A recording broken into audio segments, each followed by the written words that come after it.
Hello, good morning. स्वागत है आप सभी का द यूनिवर्स टाइम्स पे। आज हम बात करेंगे 2 डेज़ करंट अफेयर क्वेश्चंस के बारे में। इसमें टोटल 15 क्वेश्चंस रहेंगे, तो वन बाय वन हम इन सभी क्वेश्चंस को देखेंगे। तो चलिए वीडियो को शुरू करते हैं। Question number 1, lockdown licence living and other stories. ये पुस्तक के जो लेखक हैं वो कौन है? ये है शोभा डे, यानी कि ए राइट आंसर है। ये है शोभा डे। इन्होंने लिखी है ये पुस्तक जिसका नाम है lockdown licence living and other stories. चलते हैं नेक्स्ट क्वेश्चंस पे। अथिरापल्ली जल विद्युत परियोजना किस राज्य में स्थित है? जो अथिरापल्ली जल विद्युत परियोजना है वो है केरल राज्य में स्थित। केरल की बात करें तो केरल की राजधानी है तिरुवनंतपुरम। यहाँ के सीएम हैं पिनरई विजयन और यहाँ के जो गवर्नर है वो है आरिफ मोहम्मद खान। ये जो जल विद्युत परियोजना है ये है 163 मेगावाट की और किस नदी पे ही ये है? चालुक्कड़ी नदी पर। और ये जो है केरल की चौथी सबसे बड़ी नदी है। चालुक्कड़ी जो नदी है केरल की चौथी सबसे बड़ी नदी है। और ये जो विरोध कर रहे हैं इसका वो कर रहे हैं कार जनजाति के लोग, क्योंकि उनकी ज़मीन वगैरह इसमें लगी है जल विद्युत परियोजना में, तो इस वजह से वे विरोध वगैरह कर रहे हैं कादर जनजाति। तो ये क्वेश्चन ये भी पूछा जा सकता है कि कादर जो जनजाति है वो कहाँ पे निवास करती है? कादर जनजाति निवास करती है केरल में। नेक्स्ट क्वेश्चन, अगर लोकेशन की इसकी बात करें केरल की तो ये यहाँ पे है केरल और इधर है कर्नाटका और ये इधर तमिलनाडु। तो ये राज्यों से बॉर्डर शेयर करता है। केरल का जो तट है वो कहलाता है मालाबार तट। मालाबार तट। और केरल का जो तट है वो लगता है अरब सागर से। चलते हैं नेक्स्ट क्वेश्चन पे। वंशधारा नदी जल विवाद आंध्र प्रदेश और किस राज्य के बीच में है? जो वंशधारा नदी जल विवाद है वो है उड़ीसा और आंध्र प्रदेश राज्यों के बीच में, यानी कि C option is the right answer. और ये जो है जो ये विवाद है वंशधारा नदी के लिए है किस किस राज्य के बीच? आंध्र प्रदेश और उड़ीसा राज्य के बीच। अब इसके अलावा ये याद रखना है कि जो अंतर्राज्यीय जल विवाद अधिनियम आया था वो आया था 1956 में। और जो जल विवाद अधिकरण का गठन हुआ था यानी कि वो हुआ था 2010 में। यानी कि अगर कहीं भी जल को लेकर किसी चाहे तालाब हो, झील हो या नदी हो, उसके ऊपर कोई विवाद रहा करेगा किसी राज्य में या किन्हीं राज्यों के बीच में, तो वो विवाद जो सोल्व किया जाएगा वो किया जाएगा जल विवाद अधिकरण में। जैसे पर्यावरण के लिए एक है ना एनजीटी, नेशनल ग्रीन ट्रिब्यूनल। तो पर्यावरण से सारे जो संबंधित केस होते हैं वो सभी इसी में सोल्व किए जाते हैं। इसी प्रकार जो जल विवाद जो होता है उससे संबंधित सारे केस जो है वो जल विवाद अधिकरण में सोल्व किए जाते हैं। और इसकी स्थापना हुई थी 2010 में। और ये भी याद रखना है कि जो आर्टिकल 262 है 262 वो कहता है कि अंतर्राज्यीय जल विवादों के न्यायीकरण से संबंधित है। जो भी अंतर्राज्यीय दो स्टेट के बीच में जल विवाद होता है उससे संबंधित जो आर्टिकल है वो है आर्टिकल 262। अगर इसकी लोकेशन की बात करें उड़ीसा की तो ये यहाँ पे है उड़ीसा और यहाँ पे ये आंध्र प्रदेश। तो ये नदी उड़ीसा में से निकलती है और आंध्र प्रदेश से होते हुए बंगाल की खाड़ी में गिर जाती है। इसका जो उद्गम है वंशधारा नदी का वो है उड़ीसा के कालाहांडी जिले के थुआमुल रामपुर से। उड़ीसा के काला जो हांडी जिला है वहाँ पे एक स्थान है थुआमुल रामपुर। और फिर क्या करती है ये एपी में यानी आंध्र प्रदेश में कालापट्टनम जिले से प्रवेश करती है। कालापट्टनम जिले से प्रवेश करती है और उसके बाद बंगाल की खाड़ी में गिर जाती है। तो ये है इन दोनों की लोकेशन और इनकी जो तट लगता है वो लगता है बंगाल की खाड़ी से। चलते हैं नेक्स्ट क्वेश्चन पे। अगर बॉर्डर की बात करें तो जो उड़ीसा है वो पश्चिम बंगाल, झारखंड, छत्तीसगढ़ और इधर तेलंगाना और ये आंध्र प्रदेश के साथ अपनी बॉर्डर को शेयर करता है। और जो आंध्र प्रदेश है वो उड़ीसा, तेलंगाना, कर्नाटक और तमिलनाडु इनके साथ अपने बॉर्डर को शेयर करता है। नेक्स्ट क्वेश्चन, किस राज्य सरकार ने उद्यान विकसित करने के लिए पंचवटी योजना लागू की है? तो वो है हिमाचल प्रदेश सरकार, जिसने उद्यान को विकसित करने के लिए पंचवटी योजना लागू की है। हिमाचल की अगर सीएम की बात करें तो वो हैं जयराम ठाकुर, गवर्नर हैं बंडारू दत्तात्रेय। और यहाँ अगर हिमाचल की लोकेशन की बात करें तो ये है हिमाचल और लद्दाख, कश्मीर, पंजाब, हरियाणा और उत्तराखंड और यूपी ये है राज्य जिनके साथ अपनी बॉर्डर को शेयर करता है हिमाचल। इसके अलावा इंटरनेशनल बॉर्डर की बात करें तो ये है इंटरनेशनल बॉर्डर जो कि लगता है चाइना के साथ। चाइना के साथ इंटरनेशनल बॉर्डर को अपनी शेयर करता है, और उत्तराखंड शेयर करता है नेपाल के साथ अपना इंटरनेशनल बॉर्डर। नेक्स्ट क्वेश्चन, किस राज्य के गिर नेशनल पार्क के जंगलों में पाए जाने वाले एशियाई शेरों की संख्या 2015 के मुकाबले बढ़कर 674 हो गई है? तो ये हो गई है गुजरात, यानी कि गुजरात में स्थित है गिर नेशनल पार्क, और यहाँ पे जो है अब ये जो एशियाई शेर होते हैं उनकी संख्या हो गई है 674। और ये जो वृद्धि हुई है 2015 से और 2020 तक, वो ये 28.87% की वृद्धि हर साल। और जो इसका वैज्ञानिक नाम होता है एशियाई शेरों का, वो होता है पैंथेरा लियो पर्सिका, ये आपको याद रखना है। इसके अलावा जो भारतीय वन्यजीव संरक्षण अधिनियम है उसकी अनुसूची जो 1 है उसमें है एशियाई शेर, और ये जो है संकटग्रस्त है। होता है ना IUCN जो है उसकी जो एक लिस्ट होती है उसमें संकटग्रस्त श्रेणी में आते हैं ये IUCN, यानी international union for conservation of nature, यानी कि जो नेचर के बारे में जानकारी रखते हैं, कौन सी स्पीसीज़ जो है वो ख़त्म होने की कगार पे है, कौन सी बिल्कुल ठीक सर्वाइव कर रही है, इस तरह से। तो ये है एशियाई शेर के बारे में नॉलेज। अगर गुजरात के जो CM है वो हैं विजय रूपाणी, और यहाँ के जो गवर्नर है वो आचार्य देवव्रत। लोकेशन की बात करें गुजरात की, तो ये है गुजरात, और राजस्थान, मध्य प्रदेश, महाराष्ट्र के साथ अपने बॉर्डर को शेयर करता है।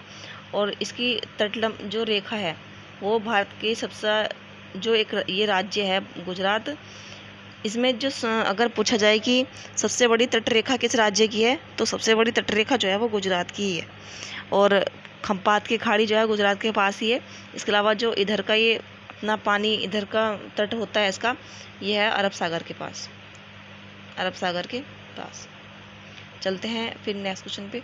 इसके अलावा हाँ एक और बात की, इंटरनेशनल बॉर्डर शेयर करता है पाकिस्तान के साथ, और एक विवादित जगह है जिसका नाम है सर क्रीक, जो कि कच्छ के रन में है, और ये विवादित जगह है भारत और पाकिस्तान के बीच। नेक्स्ट क्वेश्चन, किस राज्य सरकार ने LKG से 5वीं तक ऑनलाइन कक्षाओं पर प्रतिबंध लगाने का निर्णय लिया है? तो ये निर्णय लिया है कर्नाटका ने। इन्होंने क्या किया है कि LKG से 5वीं तक जो ऑनलाइन कक्षा हो रही है उन पर प्रतिबंध लगाने का निर्णय लिया है।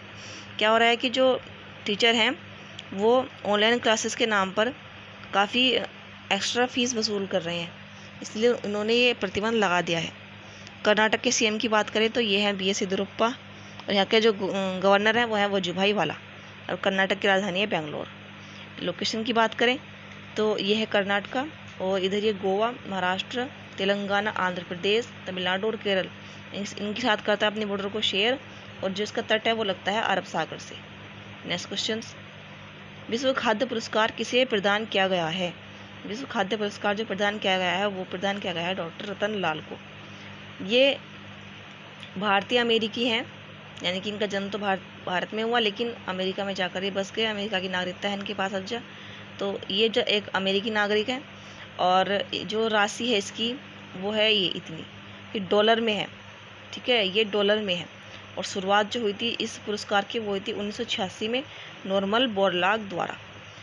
ये जो दिया जाता है ये पुरस्कार, विश्व खाद्य पुरस्कार, ये दिया जाता है वर्ल्ड फूड प्राइज फाउंडेशन के द्वारा। ये है USA बेस्ड, USA में एक फाउंडेशन है, उसके द्वारा ये पुरस्कार दिया जाता है। और पहली बार ये पुरस्कार मिला था MS स्वामीनाथन को, ये भी याद रखना है, ये ज़्यादा इम्पोर्टेंट है, ठीक है। और डॉक्टर रतनलाल, ये है डॉक्टर रतनलाल। चलते हैं नेक्स्ट क्वेश्चन पे। किस संगठन ने दिल्ली पुलिस की डिमांड पर वर्दियों को सैनिटाइज करने वाली मशीन जर्मी क्लीन बनाई है? तो ये बनाई है DRDO ने बनाई है जर्मी क्लीन नामक मशीन। इससे पहले अल्ट्रा स्वच्छ भी बना चुकी है, और सुमेरु पक्ष भी बना चुकी है DRDO, और वेंटिलेटर भी बना चुकी है।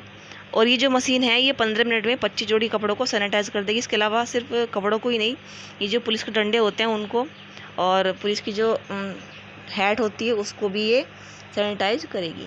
ये आपको याद रखना है, जूते वगैरह सबको सैनिटाइज करेगी पुलिस के। ये क्यों किया गया? क्योंकि काफ़ी मौतें हो रही हैं पुलिस की भी, क्योंकि हॉटस्पॉट वगैरह एरिया में उनको जाना होता है तो वो संक्रमित हो जाते हैं।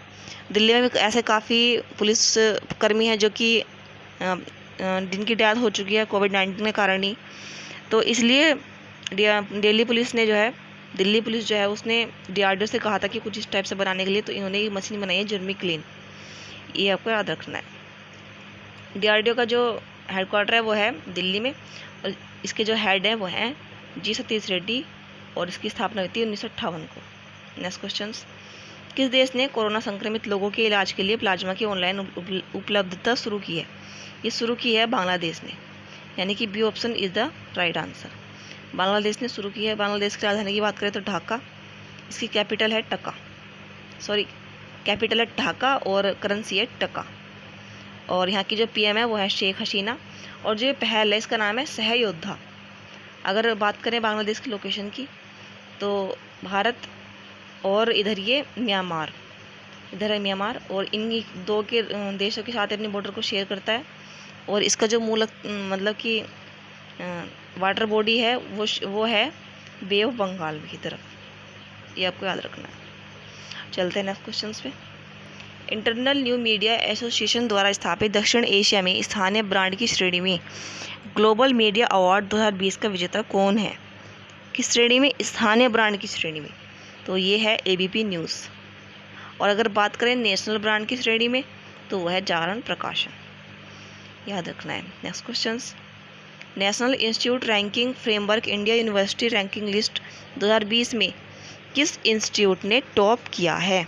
तो जो अभी लिस्ट जारी की गई है, ये लिस्ट जारी की गई है जो हमारा मानव संसाधन विकास मंत्रालय है, जिसके जो हेड है वो हैं रमेश पोखरियाल निशंक, ये है, तो ये उनके द्वारा जारी की गई है। और जो लिस्ट है, इस लिस्ट में जो टॉप किया है वो टॉप किया है IIT मद्रास ने। और अगर बात करें यूनिवर्सिटी की कि किस यूनिवर्सिटी ने इसमें टॉप किया है, तो ये बेस्ट जो यूनिवर्सिटी रही है वो रही है IISc बेंगलुरु।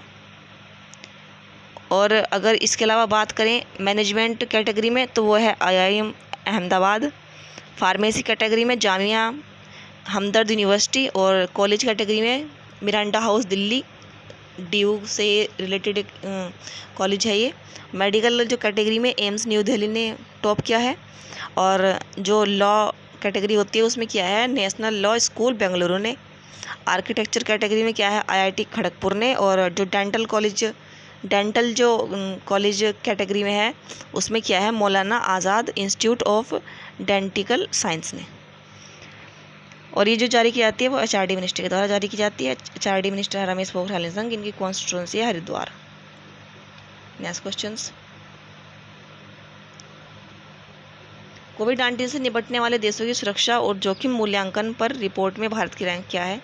तो भारत की रैंक है 56, यानी, और कुल 60 देश थे इसमें, यानी कि भारत ने जो है जो कोविड-19 से निपटने वाले देश हैं उनकी सुरक्षा के लिए क्या क्या कदम उठाए, किस किस तरह से कोविड-19 को हैंडल किया, तो उस मामले में भारत की रैंक है 56। अगर नंबर 1 देश की बात करें तो वो है स्विट्ज़रलैंड, सबसे अच्छे से हैंडल किया है स्विट्ज़रलैंड ने। इसके अलावा दूसरे पे जर्मनी है और तीसरे पे इजराइल।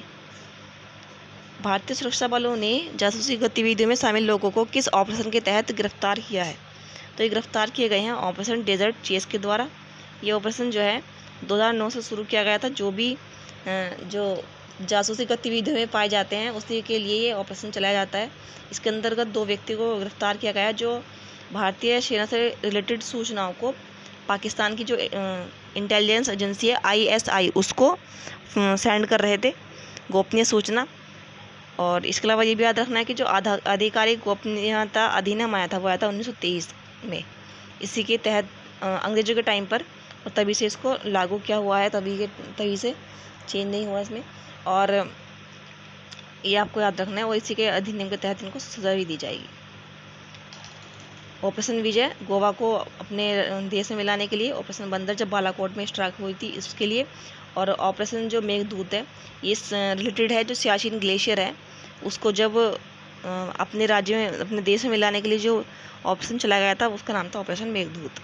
नेक्स्ट क्वेश्चन, विश्व बाल श्रम निषेध दिवस कब मनाया जाता है? तो ये मनाया जाता है 12 जून को, विश्व बाल श्रम निषेध दिवस। किस लिए?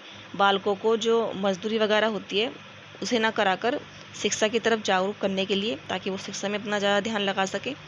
ये जो शुरुआत हुई थी इसको मनाने की वो थी 2002 में, और किसके द्वारा बनाया जाता है? ये अंतर्राष्ट्रीय श्रम संगठन के द्वारा। अंतर्राष्ट्रीय श्रम संगठन जो है यूएन की एक संस्था है और इसकी स्थापना हुई थी 1919 में और जिनेवा में इसका हेडक्वार्टर है और उसके हेड है गाय राइडर। थीम है इस बार की वैश्विक संकट का बाल श्रम पर प्रभाव। वैश्विक संकट मीन्स यहाँ पे कोरोना वायरस है, कोरोना वायरस का बाल श्रम पर प्रभाव इस तरह से बोल सकते हैं। नेक्स्ट क्वेश्चन, नासा के अनुसार किस ग्रह का उपग्रह टाइटन पहले की अपेक्षा तेजी से दूर होता जा रहा है? तो ये है शनि का उपग्रह और काफ़ी फेमस उपग्रह है ये।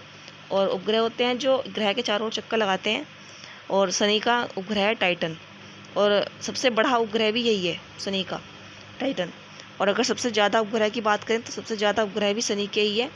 इसके उपग्रह हैं टोटल 82 और जो बृहस्पति है दूसरे नंबर पर, उसके जो उपग्रह हैं वो हैं 79। अभी कुछ दिन पहले ही जो नासा का सुबारू टेलीस्कोप है नासा का, उसके द्वारा 20 नए उपग्रह की जो शनि के 20 नए उपग्रह की खोज की गई थी। इसीलिए जो शनि के उपग्रह की संख्या है वो पहले नंबर पर आ गई थी, वरना पहले नंबर पर बृहस्पति था पहले, और अब जो पहले नंबर पर सबसे ज़्यादा उपग्रह हैं वो है शनि के। ये आपको याद रखना है। तो ये था हमारा आज का सेशन। ये वीडियो आपको कैसी लगी कमेंट करके जरूर बताएं। इसके साथ ही वीडियो को लाइक करें, अपने दोस्तों के साथ शेयर करें, चैनल को सब्सक्राइब करें, बेल आइकन को प्रेस करें। जय हिंद, जय भारत।